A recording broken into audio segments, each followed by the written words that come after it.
आम वोटर का वोट पड़ गया होता, आम मतदाता का वोट पड़ गया होता, तो मैं 1 लाख वोटों से कम चुनाव जीतता, मैं दावे से कह सकता हूं। लेकिन जिस तरह बूथ कैप्चरिंग, जिस तरह धांधली इतने बड़े पैमाने पर हमने कभी सोचा भी नहीं था, देखा भी नहीं था, सुना भी नहीं था, जितना 42 जनता को किया गया, पूरी रात पूरा दिन और पूरा जो है एक तांडव रचा गया। यही मैं आपसे कहना चाहता हूं, तो बिल्कुल पूरी तरह जो है चुनाव में बड़े पैमाने पर धांधली करके मुझे हराया गया। हाँ, अंदर भी थे।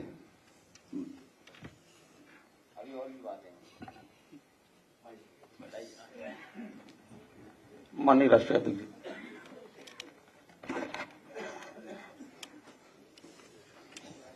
मैं अपने सभी प्रेस के साथियों का बहुत धन्यवाद देना चाहता हूं। हालांकि जिस दिन चुनाव हो रहा था और जिस समय वोट पड़ रहे थे, उस समय भी आप मिले थे। बहुत सारे वीडियोस, बहुत सारी जानकारी लगातार मिल रही थी, जिसकी सूचना हम लोग आपको भी दे रहे थे और आज के समय पर जो सोशल मीडिया उसके माध्यम से भी चुनाव आयोग और संबंधित अधिकारी तक बात पहुंचा रहे थे। मुझे याद है, मैंने कुंदरकी के अपने समाजवादी पार्टी के प्रत्याशी, उनका वीडियो देखा था। सुबह ही सुबह जब वो निकले हैं वोट डालने, तो उन्हें जानकारी मिल गई कि उनके बूथ के एजेंटों को निकाल दिया गया। पुलिस प्रशासन ने मिलकर के जो व्यवहार किया, और उनकी नियत और मंशा यही थी कि कोई भी समाजवादी पार्टी का एजेंट बूथ पर न रहे। इसलिए जानबूझ करके प्रशासन ने और खासकर पुलिस ने, वो भी निर्देश पर, सभी बूथ एजेंटों को लगभग निकाल दिया गया। और बड़े पैमाने पर जहां समाजवादी पार्टी के समर्थक थे, समाजवादी पार्टी के लोग वोट डालने जाना चाहते थे, जाते उन्हें रोक दिया गया। अगर मान लीजिए रोक दिया गया है वोटर को, तो वोट किसने डाले? अगर उन बूथों पर समाजवादी पार्टी का वोटर नहीं पहुंचा है, हमारे प्रत्याशी के समर्थक नहीं पहुंचे, आखिरकार वोट किसने डाला है? ये बड़ा गंभीर विषय है। और इसके साथ साथ 2 तरह की पर्ची होना, लाल मार्क है और एक सामान्य रूप से ये जो पर्ची दी जाती है, ये लाल पर्ची, लाइन वाली पर्ची। उस दिन भी हम लोगों ने कहा था, जिस दिन वोट पड़ रहे थे, उस दिन भी इस बात को कहा था कि इस तरह की व्यवस्था कोई प्रशासन ने बनाई है और जिसके कारण इस तरह का भेदभाव किया है। यहां वो साथी बैठे हैं जिनका वोट था, लेकिन वोट डालने नहीं पहुंचे। अभी जब विधायक जी अपने तमाम साथियों के साथ यहां आ रहे थे, पुलिस को जानकारी मिल गई, कई गाड़ियां इनकी बंद कर दी गई। सुबह से हम लोग लगातार कोशिश कर रहे हैं कि वो छोड़ दिए जाएं। कोई कारण नहीं है, उन्हें थाने में बैठाया हुआ है, सीतापुर में बैठाया गया। पहले एक थाने में रोका पुलिस ने, न जाने कहां से एसओजी की टीम आई, बैठा लिया उनको, उसके बाद दूसरे थाने में ले जाके बैठा दिया उनको। और इसलिए बैठा दिया कि कम से ये प्रेस से आमना सामना ना हो जाए, क्योंकि उन्हें पता था कि प्रेस होने जा रही है। एक और गंभीर घटना हुई है जिसके बारे में आपको जानकारी होगी, संभल की। सर्वे हो चुका था, चुनाव के चर्चा न हो पाए, हमारी आपकी प्रेस गड़बड़ा जाए, इसलिए जानबूझ करके सुबह सर्वे की टीम भेजी है, जिससे माहौल खराब हो जाए, कोई चुनाव पर चर्चा न कर सके। और जो जानकारी मिल रही है उसमें जानकारी है कि कई लोगों को चोट पहुंची है, कई लोग घायल हैं और एक नौजवान नईम उसकी जान चली गई है। आखिरकार जब सर्वे हो चुका था मस्जिद का, तो दोबारा सर्वे क्यों करा ये सरकार, और वो भी सुबह और बिना तैयारी के। कानूनी और कोर्ट के जो प्रोसीजर, उसमें मैं नहीं जाना चाहता हूं कि दूसरे पक्ष की सुनवाई ही नहीं है, कोई सुनने वाला नहीं है दूसरे पक्ष को। और ये जानबूझ के इसलिए किया है कि आज किस बात पे चर्चा हो, किस इमोशन पे चर्चा हो, ये जानबूझ करके सरकार ने कराया है। ये जो संभल में हुआ है, बीजेपी सरकार, प्रशासन, सब ने मिलकर कराया, जिससे कि चुनाव के धांधली पर, चुनाव की बेईमानी पर चर्चा न हो सके।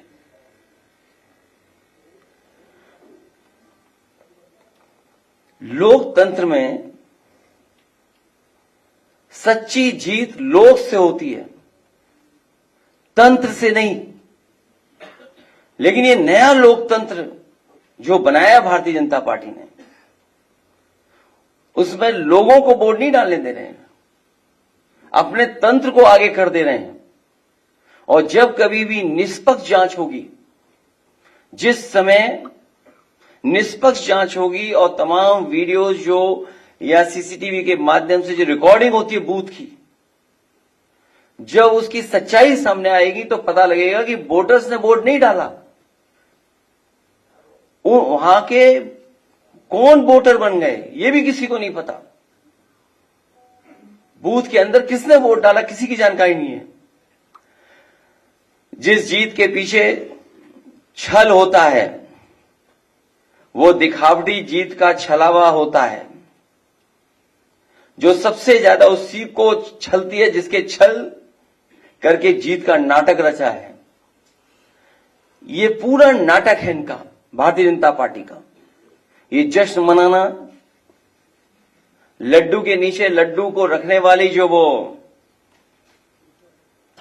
थोड़ा बहुत जो मिठाई वाले लगाते हैं, बिना हटाए लड्डू खिला देना, ये सब नाटक था।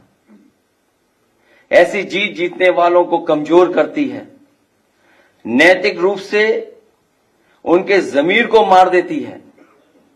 बिना जमीर के जीने वाले अंदर से खोखले होते हैं। ऐसे लोग सबके सामने अपने को ताकतवर दिखाने की कोशिश करते हैं, लेकिन अकेले में आईने में अपना मुंह देखने से भी डरते हैं।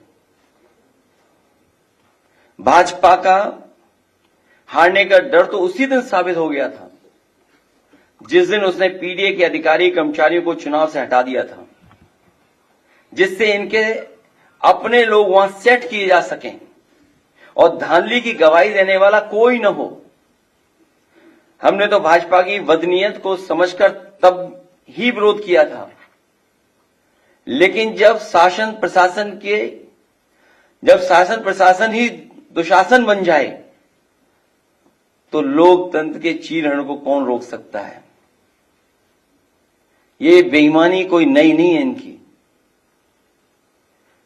चुनाव में धांधली करना, और धांधली का परिणाम हमने सबने कैमरे पे देखा था। तो एक विधायक को भी अपमानित होना पड़ा था, और इनकी धांधली सीसीटीवी की वजह से चंडीगढ़ में पकड़ी भी गई थी। जिनकी उंगलियों पर निशान नहीं है उनके भी वोट डाले गए हैं। ये विधायक जी बैठे हैं, वो जानते होंगे। इनकी विधानसभा में बड़े पैमाने पर लोग हैं जिनकी उंगलियों पे किसी के निशान नहीं है, लेकिन सुनने में आ रहा है कि उनका वोट डल गया है। जिनकी उंगलियों पर निशान नहीं है उनके भी वोट डाले गए हैं। चुनाव आयोग अपने दस्तावेजों में देखे कि जिनका नाम दर्ज है वो बूथ तक पहुंचे भी या नहीं। जिस समय ये जांच होगी कि लोग बूथ तक पहुंचे कि नहीं पहुंचे हैं, दूध का दूध पानी का पानी हो जाएगा। अगर ईवीएम की कोई फॉरेंसिक जांच संभव हो, अगर ईवीएम की कोई फॉरेंसिक जांच संभव हो तो बटन दबाने के पैटर्न से ही पता चल जाएगा कि एक ही उंगली से कितनी बार बटन दबाया गया है। और अगर ये संभव हो तो ये पता किया जा सकता है कि एक ही उंगली से कितनी बार बटन दबाया गया है। और सुनने में यहां तक आया है कि जो लोग बाहर थे उनको चिन्हित पहले ही कर लिया उन्होंने। जो लोग बाहर थे उन्हें चिन्हित पहले ही कर लिया और उनके वोट भी इन्होंने डाल दिए। ये नए जमाने की इलेक्ट्रॉनिक बूथ कैप्चरिंग है। ये नए जमाने की इलेक्ट्रॉनिक बूथ कैप्चरिंग का मामला है जो कोर्ट की निगरानी में होने वाली मतगणना में कैमरे के सामने हेराफेरी कर सकते हैं। वो अपने लोगों के बीच बूथ के बंद कमरे में क्या नहीं कर सकते। अगर पीडीए के अधिकारी कर्मचारी बदलकर धांधली न की होती तो भाजपा एक भी सीट के लिए तरस जाती, जैसे कि लोकसभा चुनाव में हुआ था। जब ऐसी व्यवस्था मिल्कीपुर में नहीं हो पाई तो वहां का चुनाव भी सरकार ने टाल दिया। और धांधली करने के लिए ही, और इस बात की भनक जब पड़ गई सरकार को कि जो लोग छुट्टी पे आए हैं वो लोग भी भारतीय जनता पार्टी के खिलाफ मतदान कर करके जाएंगे, तो इन्होंने चुनाव की तारीखें बदल दी थी। एक देश तब एक लोकतांत्रिक क्रांति की ओर बढ़ने लगता है जब उसे कहीं से भी इंसाफ की उम्मीद दिखाई नहीं देती। महंगाई, बेरोजगारी, बेकारी और चुनावी धांधली से आक्रोशित समाज एक सीमा तक ही सहता है।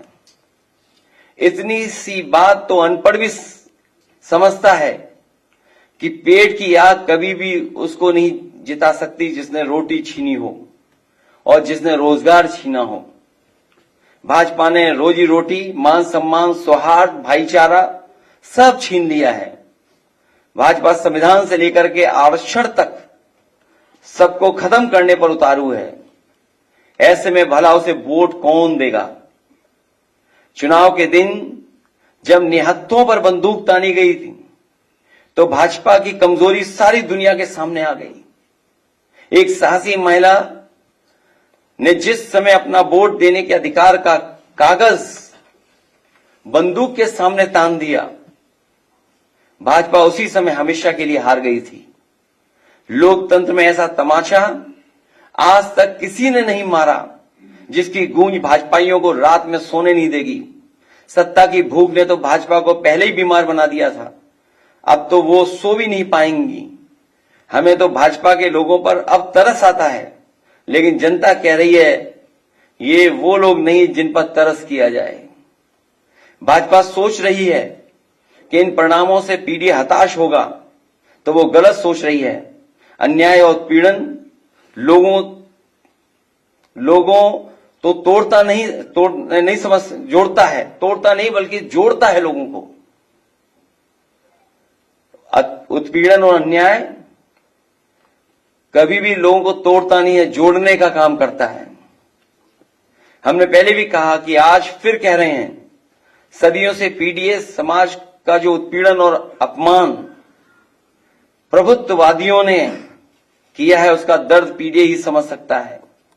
पीडीए दर्द का रिश्ता है, यही दर्द पीडीए को लगातार जोड़ रहा है। ये एकता ही भाजपा की चिंता का सबसे बड़ा विषय बना हुआ है। क्या पीडीए एक क्यों है? पीडीए एक साथ क्यों खड़ा है? भाजपा की बुनियाद हिल चुकी है। एक बार सोच के देखिए, भाजपा को भला वोट कौन दे रहा है? क्या वो गरीब जो महंगाई का मारा है, या वो पिछड़ा दलित, अल्पसंख्यक या आदिवासी जिसका भाजपा राज में लगातार शोषण हो रहा है, जिसका आरक्षण मारा जा रहा है, या वो किसान जिसको खाद नहीं मिल पा रही है, या जिसकी फसल छुट्टा पशु खा जा रहा है, या जिसकी फसल की कीमत उसे नहीं मिल रही है, या वो मजदूर जिसे बेकारी के कारण मजदूरी नहीं मिल रही है, या वो दुकानदार जो मंदी का मारा है, या वो कारोबारी व्यापारी जो भ्रष्ट जीएसटी और भाजपाई चंदे की रसीद काटने वालों से परेशान है, या वो महिला जो यूनिवर्सिटी कैंपस तक में सुरक्षित नहीं है,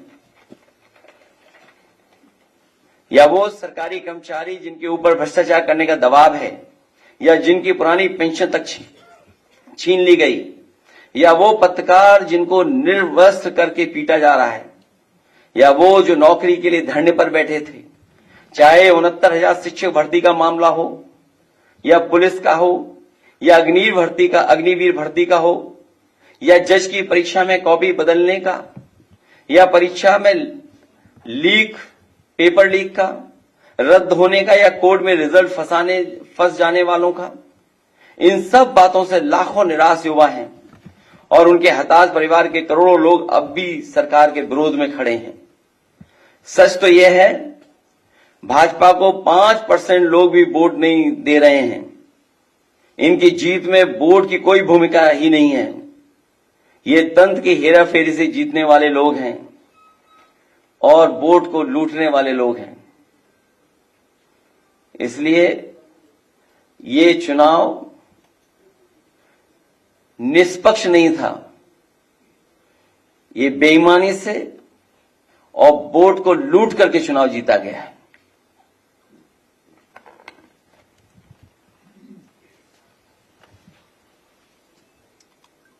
डीजीपी साहब कह रहे हैं कि सब ठीक है, हालात नियंत्रण में है, एक आदमी की मौत हो रही है, इसके बाद भी वो कह रहे हैं सब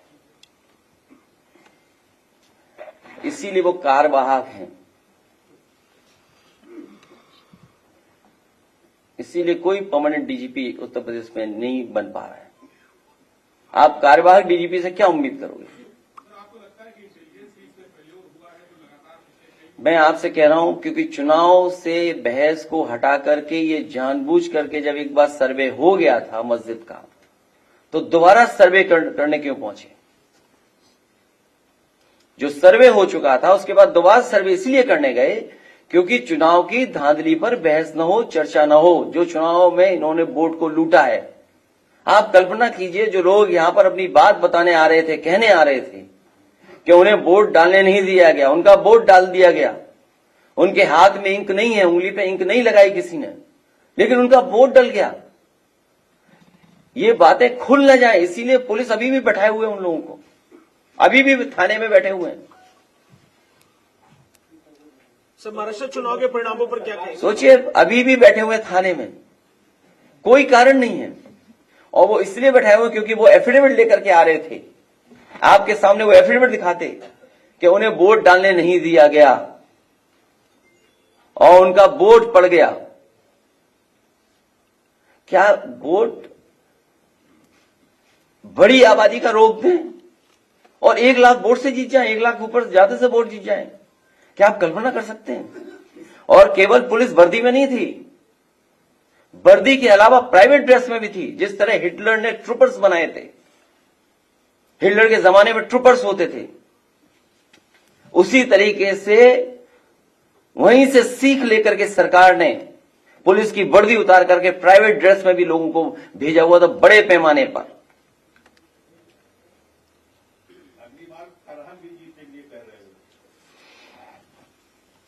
अगली बार कुंदरकी 1 लाख से ज्यादा वोटों से हराएगा।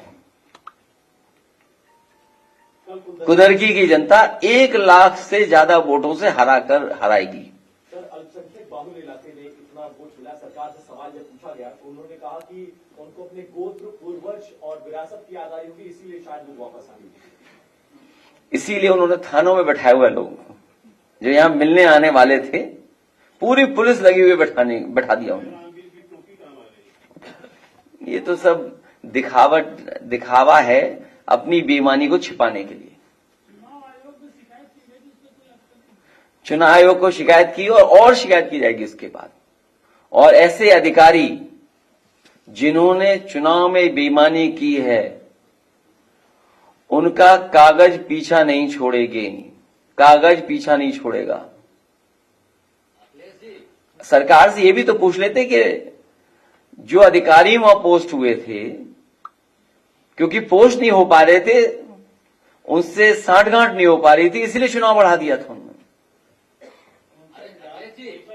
अखिलेश जी, वो महमूद राजा सुप्रीम कोर्ट के सीनियर वकील और चंद्रभान सिंह लगातार चुनाव आयोग पर सवाल उठा रहे हैं, और जिस तरह से दिखे धांधली, चाहे वो हरियाणा में 10 लाख वोट बढ़ाने की बात रही हो, चाहे पूर्व लोकसभा में 4,63,000 वोट बढ़ने की बात रही हो, चाहे महाराष्ट्र में 150 सीटें जो बढ़ कर गई है, लगातार इसको लिए लड़ाई लड़ रहे हैं। तो सुप्रीम कोर्ट के वो प्राचार्य है महमूद प्राचार्य जी और चंद्रभान जी, तो क्या आप लोग आगे की रणनीति कैसे करेंगे? क्योंकि लगातार जिस तरह से देखिए अब दंगों को डराया जाता है, धमकाया जाता है भारतीय जनता पार्टी की तरफ से, तो क्या आगे की रणनीति आप और कांग्रेस मिलकर कुछ तैयार करेंगे, या 2027 में भी इसी तरह डर के माहौल में लोग वोट डालेंगे? मैंने आपसे कहा, कुंदर की विधानसभा में भारतीय जनता पार्टी 1 लाख से ज्यादा वोटों से हार करके आएगी अगले चुनाव में। आपने अभी जो सीतापुर वाली बात कही है, मिस्टर स्पीड पे सीतापुर पुलिस दिख रही है कि उनके पास गाड़ियों की आरसी और तो यात्रियों को बैठा लोगे आप? नहीं, आप भी बताइए, ये कौन सा एक्ट है बताओ? नहीं, ठीक बात है, ठीक बात है, वही बात है। तो आप भी तो एक्ट को समझते होंगे कि गाड़ी बैठा लो, आप गाड़ी रोक लो, ठीक, कागज चेक कर लो, आदमी बैठा लिया आपने, ड्राइवर को करो कार्रवाई। अच्छा, आप जो आ रहे हैं उनके एफिडेविट छीन लिए, ये तो पुलिस पे केस बनता है लूट का।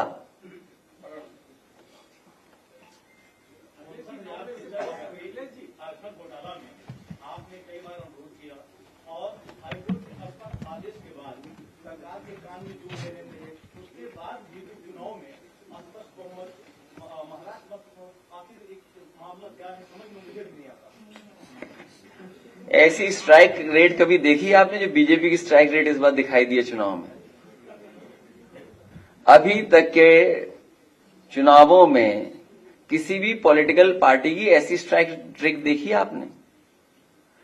और हमारे एक साथी ने ठीक कहा कुछ पहनावे को लेकर के, जिस पार्टी को हमेशा पहनावे पे शिकायत रहती थी, कौन क्या खा रहा है इस पे शिकायत रहती थी, वो क्या दावा कर रहे हैं?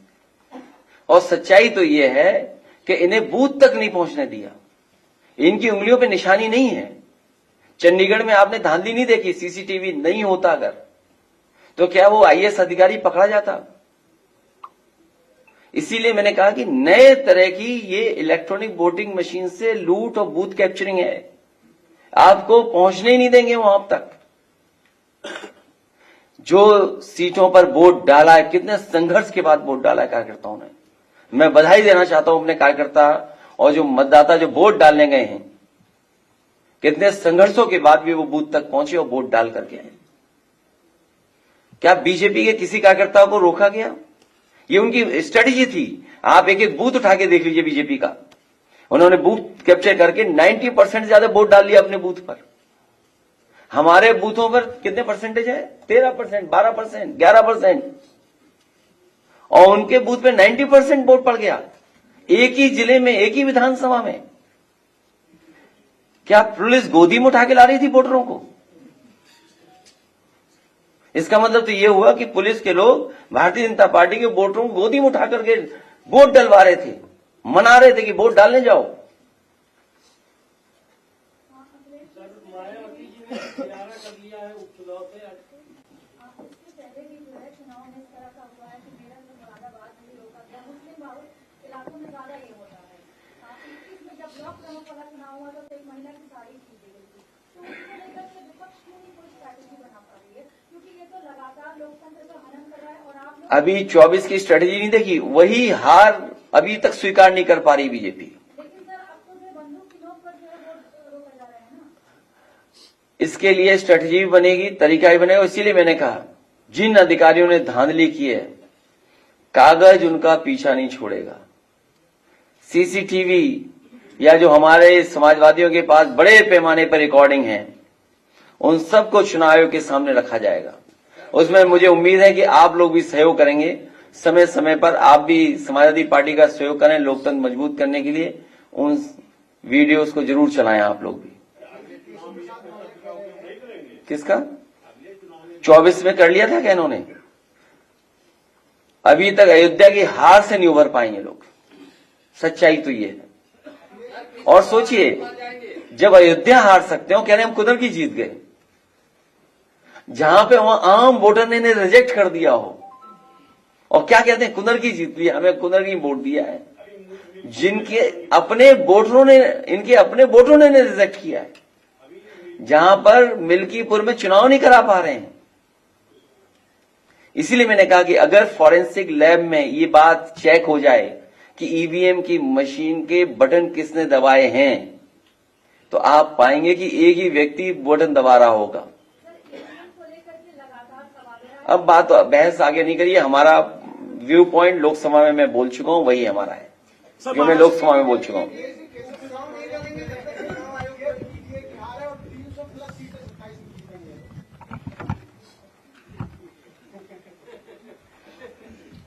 बेहाल है वो।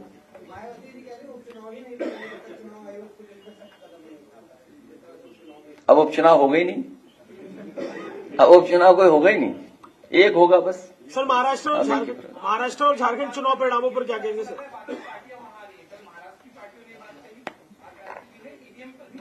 नहीं, मैं आपको कई बार यहां कह चुका हूं और लोकसभा में मैंने अपना पक्ष रख दिया था, फिर मैं कहता हूं आपसे, जर्मनी के बारे में, और जर्मनी हमसे न जाने कितना आगे हर चीज में, तकनीक में, आम लोग जो वहां के पढ़े लिखे हैं उनके जानकारी के बारे में, और जब दुनिया का सबसे बड़ा उद्योगपति भी सवाल उठा रहा है, जो इसी क्षेत्र का सबसे ज्यादा जानकार है, अभी जिनका डिप्टी सीएम का आपने नाम लिया, वो क्या जानते होंगे ये इलेक्ट्रॉनिक के बारे में?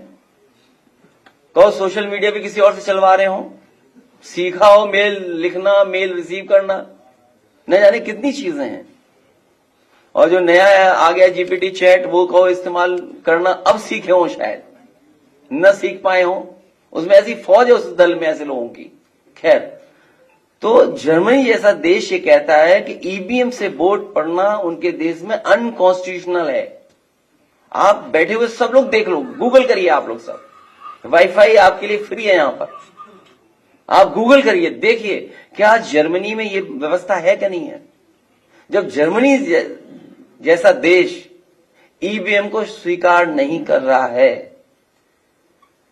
तो जो दल सवाल उठा रहे हैं स्वाभाविक है। इसको लेकर जनता को और विपक्ष को एक बड़ा आंदोलन नहीं करना चाहिए, क्योंकि आप लोग सिर्फ सवाल ही कर रहे हैं, वो नहीं कर रहे हैं। अभी हारे हम लोग ने इतना वोट डाला, मैं फिर कहूंगा पीडीए परिवार इतना वोट डालेगा कि मशीन भी नहीं कैलकुलेट कर पाएगी।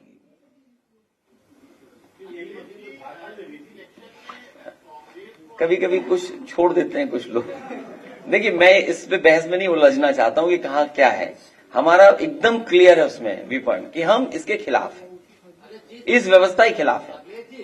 जिस चुनाव आयोग ने निष्पक्ष चुनाव नहीं करा पाया, तो क्या लगता है आप इतनी चीजें लेके जाएंगे, सीसीटीवी फुटेज? हमें व्यवस्था पे, सिस्टम को तो स्ट्रेंथन करना हमारी आपकी दोनों जिम्मेदारी है। राजीव कुमार के ऊपर लगातार आरोप लग रहे हैं, कई बार देखिए कई सीनियर लीडरों देखिए, ये पक्ष आपका ठीक है, लेकिन हमें और आपको जब मौका मिले इंस्टीट्यूशन कैसे बेहतर हो, इंस्टीट्यूशन को कैसे स्ट्रेंथन करना, ये काम करना पड़ेगा।